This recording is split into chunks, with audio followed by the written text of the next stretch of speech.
gaceram 6 nanta ayan odo ka tirian hanga wona mun go lidi go mi fudal tona mi sukiral ga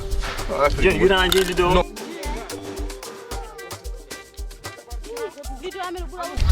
tora yimɓe jowa utiliser mumen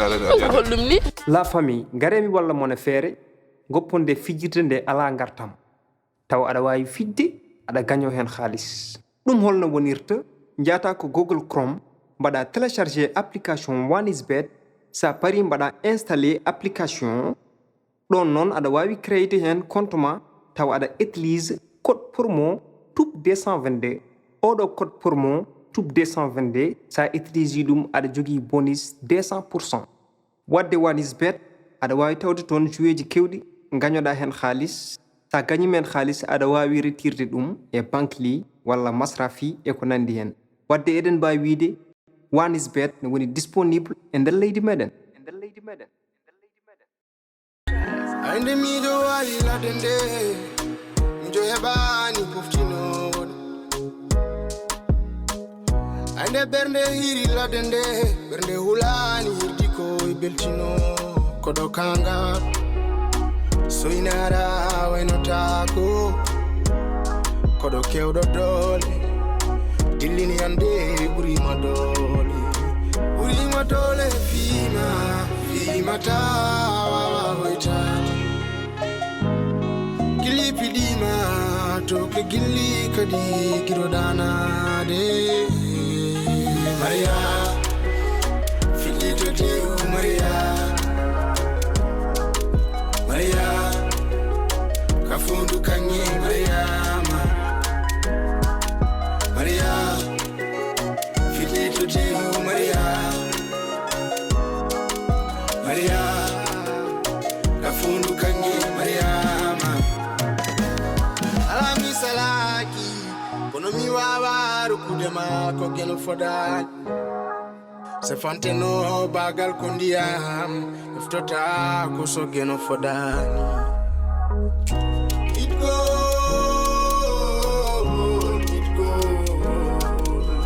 le chadele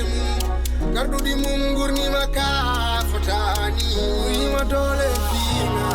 fimata waytade gilli piɗima to ke gilli kadi giroɗanade Maria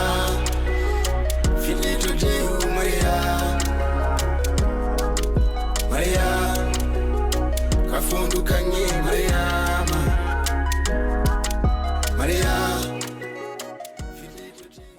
fular din jogi kongo fular rima so giji daɗima yummo yo tawa aɗa daɗi ɗum debbo amadam wonko Allah hokkuma ha heewi aɗa andi min ko min woni yumma aɗa jogui yumma kadi Allah hokkuma cuddi alhamdulillahi kadi mboɗo darduma gueɗe kewɗe e bamma saaha fo aɗa ruttini miijam caggal alhamdulillah fannuji no gurduɗa min e bamma ni min gurduno alhamdulillah rabbil alamin a yaɓɓe felo bamma kadi subaka foof koni aɗa ñammini min mboɗo haali aɗa holtini min mboɗo holti a wadde ko juguma keɗɗani no haala ko yawre ko sukaɓe je wona mawɓe ay an mboɗo jogui ko ñawdeten jam aɗa andi ko kalannomi joni aɗa jogui guiƴi en ha kewi kono suɓade hono debbo ma o weeɓani joom suudu ma ɗum noon yettu Allah jettira ɗum kadi Allah no fewi alhamdulillah rabbil alamin mi weltima min somiɗe fina tan hucci tan to vox uji fof mi peewi yimɓe ne kaccito ngala probléme ñamen ndiyam tan ɓerdam nde deƴat awa waɗi kadi baba kala haal baba ko ɓerdam nde gasani somi yiiɗa haal won haade ni somi siftiri tan gueɗe ɗe muusa kam ɓerdam nde darota kono ha joni alhamdulillahi rabbil alamin tan joni kam ko duwaw tan e ñagandemo Allah to woni ɗo yata ko ɓuranmo kadi aɗa waɗi fodde ma ha timma aɗa andi pulaar ne wi udumere wona lomto baafal kono an aɗa lomti kadi mboɗo weltanima ɗum noon hannde ko ñalawma belema nene yoni sa ɗi haala sa haali tan ɓerdam de ma anda no mbayatni a surtout ɗokkude wona ngo jungo ma wona yawur ko sukaɓe jeeyi yaw an tout aussi coɗama lande frigidaire ƴetti utilisation hay ɗigo sukaaɓe non ɗigo minen moɓɓe te mbal fe jiɗa got awoni serviteur tan e galle ay kadi nene haare mokkami o bon yaw moƴƴi an mbiɗa ka kodda bew joni ƴew hay siko janggo sa présenté kam coppe ma hokkuma 10 000 10 000 hay goto yiɗam e upp koddam te hay goto yiɗam koddam on hen hay goto yiɗam an kay toppiɗo nan ɗo mo toppitoɗa o nan ɗo so degui no waɗma deuxième femme wala wawa sa heeɓi 10 000 ɗi hokkudemo ma merci accita reeduma hen yo Allah ɓoynu jaam mo wondude dow sutura dow jaam jinnaade tan min mbiɗa andi mbiɗen préparé comme jiɗi dawde e hammadama mi faddinima nam ñawluma ha jam faddinima yo Allah ayno ren amin kaccani weeɗi comme d'habitude alhamdulillah merci oɗo moftiyam kam arta a won jelen tomi yara ɗum de aɗa andi mawo taw ɗo hatta taw ɗo ɗum ko jikku makko ɓoyti hen ha Kumba ara joni mamin jar mi hen préparé ni hen ewo gadinam aɗa anima machallah mawɗum kawam jiɗiyam no gawɗo ɗon wa office ça va yawno mbaɗa kono gonga de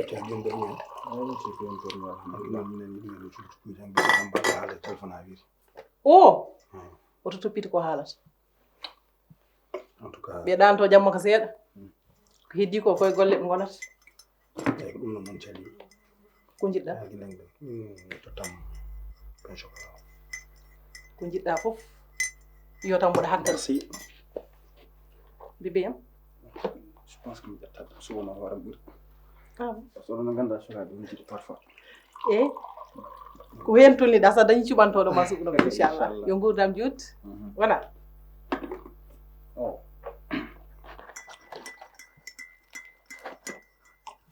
bisimillah no wayi moƴƴi machallah alhamdulillah bisimillah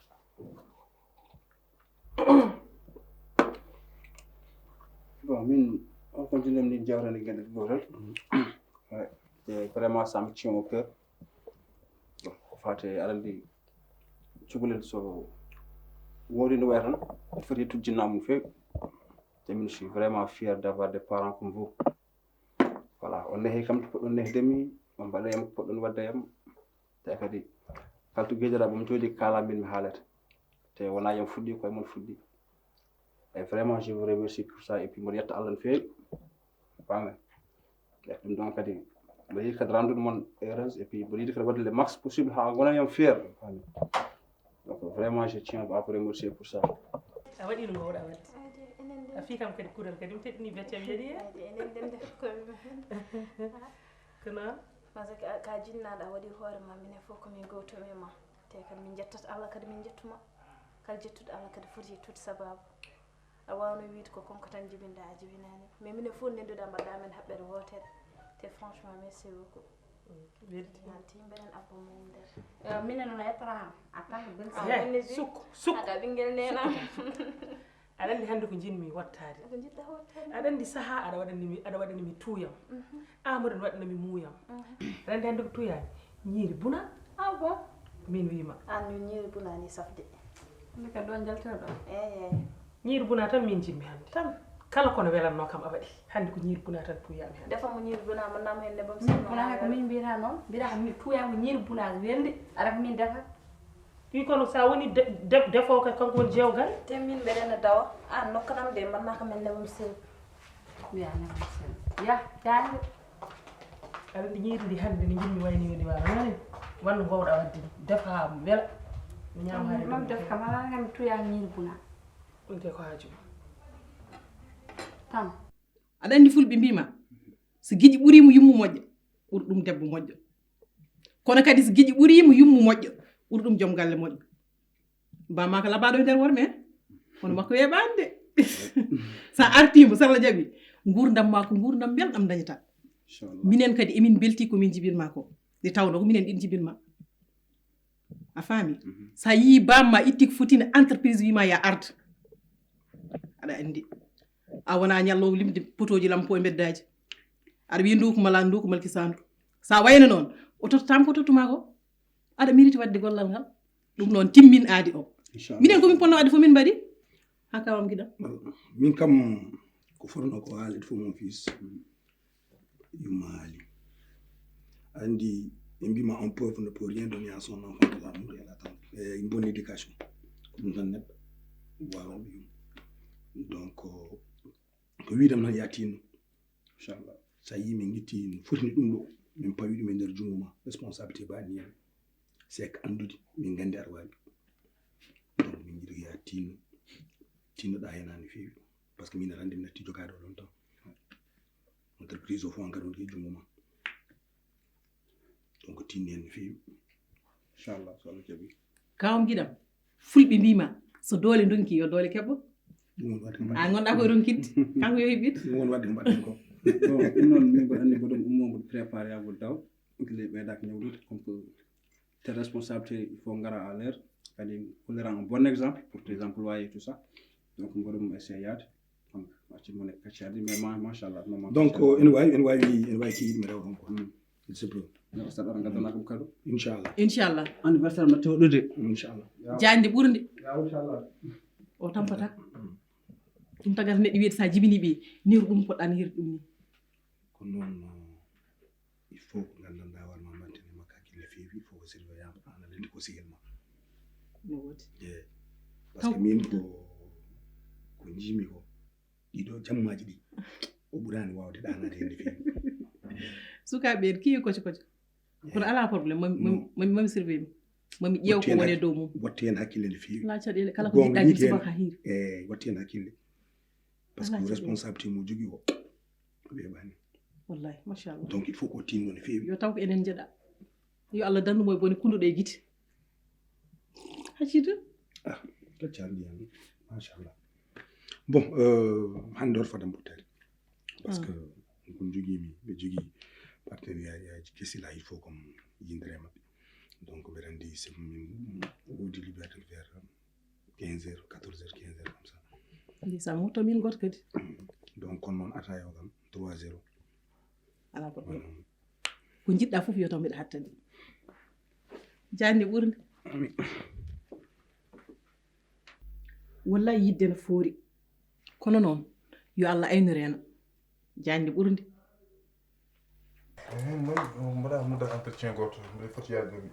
oɓe ƴeewa ɓe seeɗa won dépôt mo nani ma bon mi déposini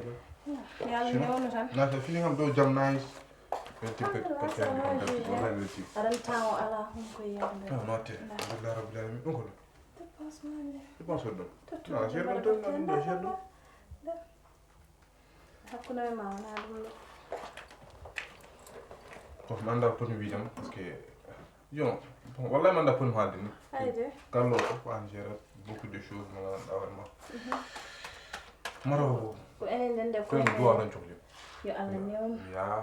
affaire Allah newo ha newo ma Allah newo si c'est mate botte fit beddaw inchallah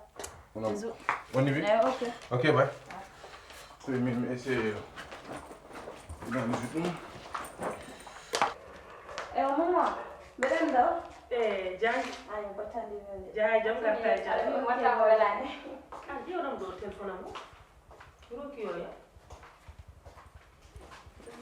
groupe nayi to so groupe nayi na an hukkuma hay groupe nayi ni ken gonɗa ko boni ko welane baboyam gonɗa ko yaade attendez tan mi sa attendez toon a dañi goɗɗo yo ɓooyi wiwan ko nen onen ɗo ɓen mbiya yo Allah diw ɓe mbiya ɓen ɗo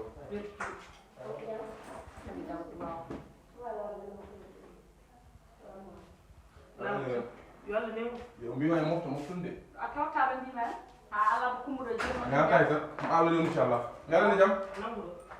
mboɗo jogui ceeɗi mboɗo jogui ɓaleji yo woni yirɓuna njo heɓani poftinoɗo ande ɓernde hiri ladde nde ɓernde hulani hirdi ko e beltino koɗo kanga soynara waynotako koɗo koɗoɗo ɗinɗingande ɓurima dole fimata wawahoyta gilli piɗima to ko gilli nin voilà appel solo hay gasnuti allo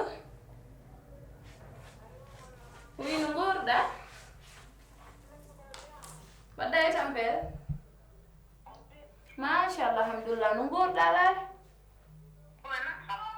ay de wallahi mbeɗen ɗo hen tan laare ça va an man garanta commande uji ma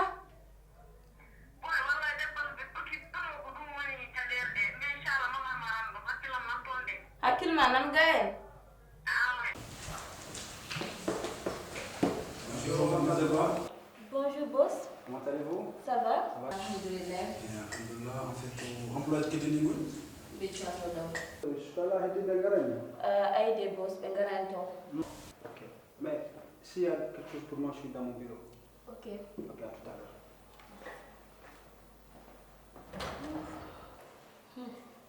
Accu tan hannde aɓe ngara ndeysan ko cukalel ne laabi de he fanne ɗo koolum jam koy depuis dossier ɓuri heɓto Oui, bonjour, monsieur Omar. Salut, ça va, Atseli? Tu vas d'être un peu? Machallah, alhamdulillah. Et toi, ça va bien? Ouais. Bon, c'est juste pour me concernant le dossier du modèle dans le lundi et puis vérifier le fait. Mais désolé, parce que une société à maintenant, en fait, ça n'a rien à voir avec ça. Et, bon, j'aimerais bien te dire seulement que vérifier le dossier, voilà, tu nous envoies d'autres choses en fait. Parce que là, nous, au domaine de notre à ce moment-là. Voilà, c'est ça la famille. Donc, on va essayer aussi de revoir les choses. Après, d'ici peu de temps, ça ressemble à autre dossier comme ça. Tu me l'amènes, il n'y a pas de problème. Non, je sais. Puis même aussi, je sais que tu as le potentiel, mais seulement cette fois-ci, ça n'a pas passé comme on a dit de nous.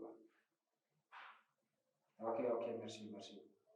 Adjara, donc on reste en contact avec. Allez, à très bientôt, merci beaucoup. Ok, merci. Voilà. wallahi liggeyaji tan komi tampude hannde mbeɗen atelier janngo mbeɗen salon komi leptiɗo mi haalanma wallahi mais an en fait an aɗan commande uji ma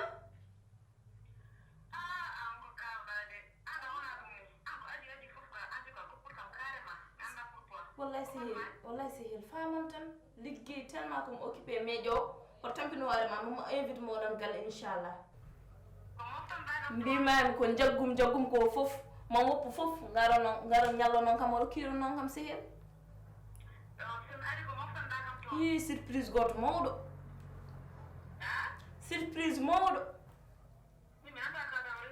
mbimami surprise goto mawɗo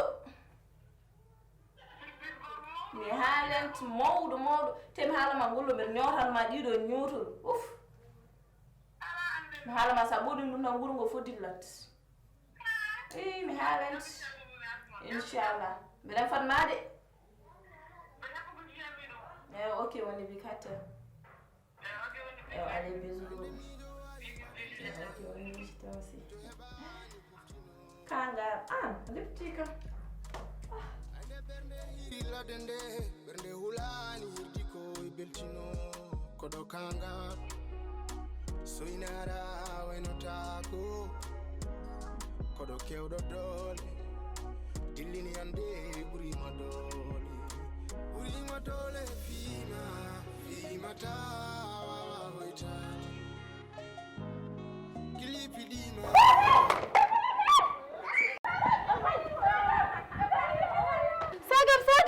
أنا كنت قرا بشير سبب الله سورة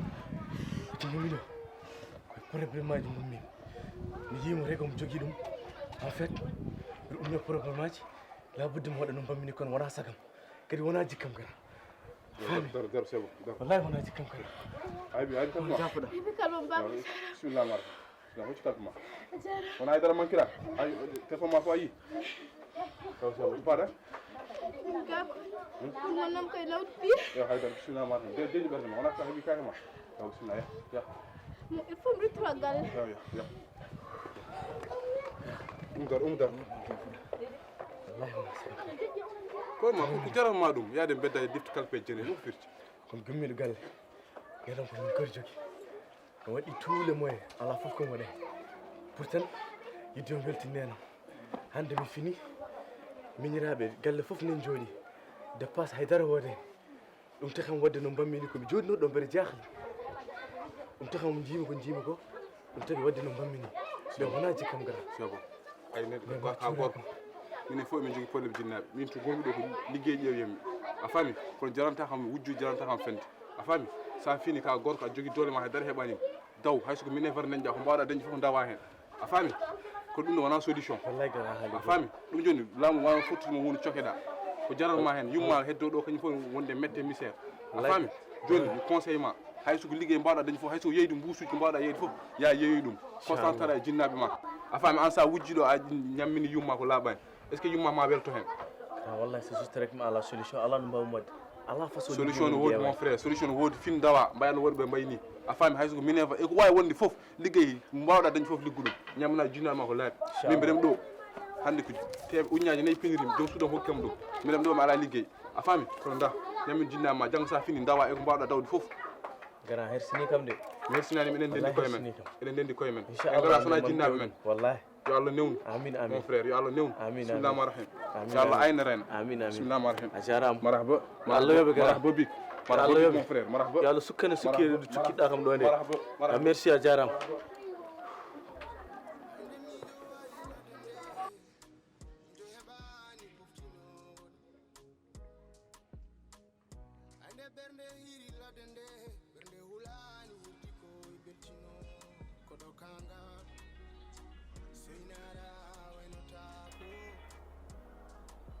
allo boy ina maro boy wallahi bede maro dila o muñ action gon mo na fa wara do ko tere bede maro ko di dara to ke gilli kadi kiro dana de Maria fili to de Maria ouais entrez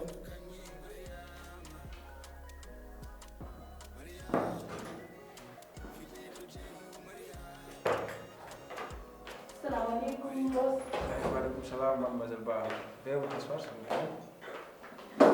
Ça va? Ça va. Pose dossier au nez. Concernant les corobés, c'est bien pour ça. J'espère que mon team est CV.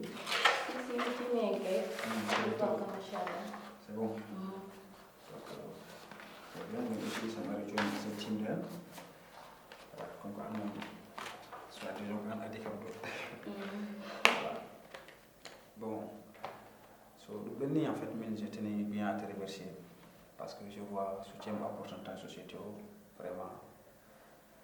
on te remercie pour ça. Machallah, à l'école, tu es professionnel, tu vois. Donc, c'était avec l'équipe aussi, je tenais vraiment aussi à te remercier. Merci. On essaie de dire de se refuser. Pas de problème. Ok, je vais m'en vérifier. Merci. Allez, merci beaucoup, Azara.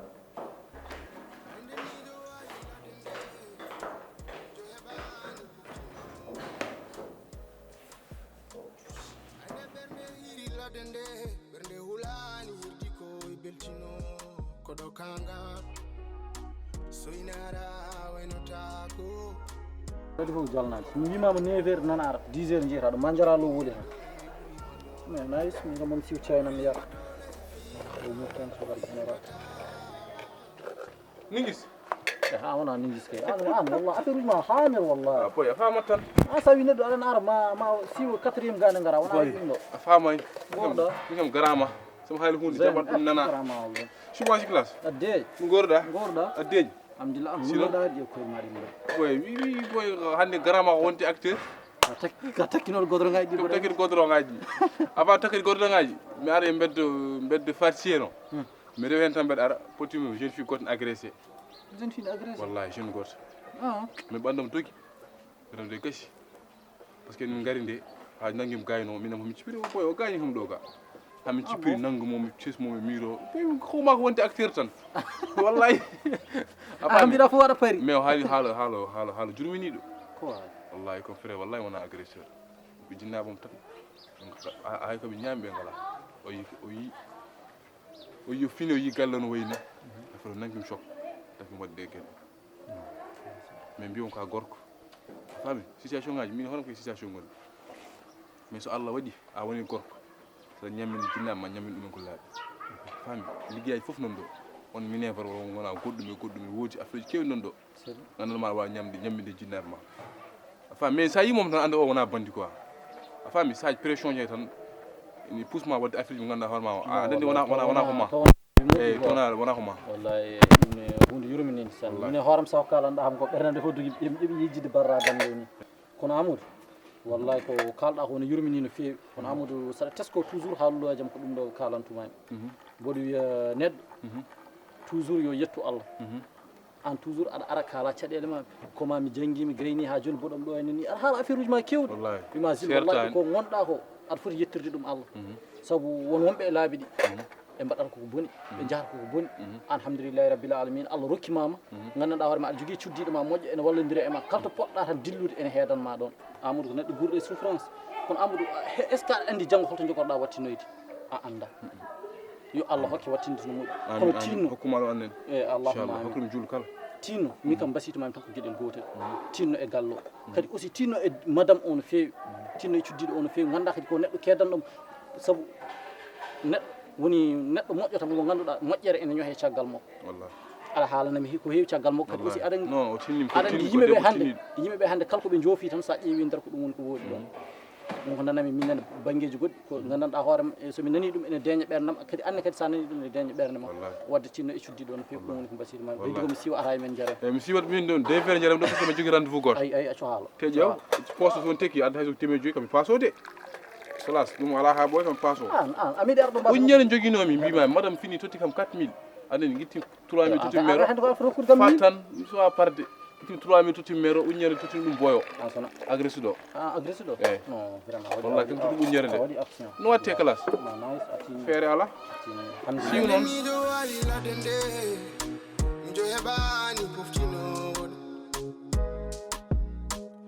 ande bernde hiri ladende bernde hulani hirdi ko beltino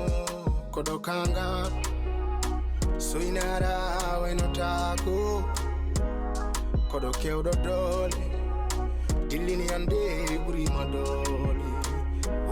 dole fima tawa hoitani gili pidima to ke gilli kadi kirodana de Maria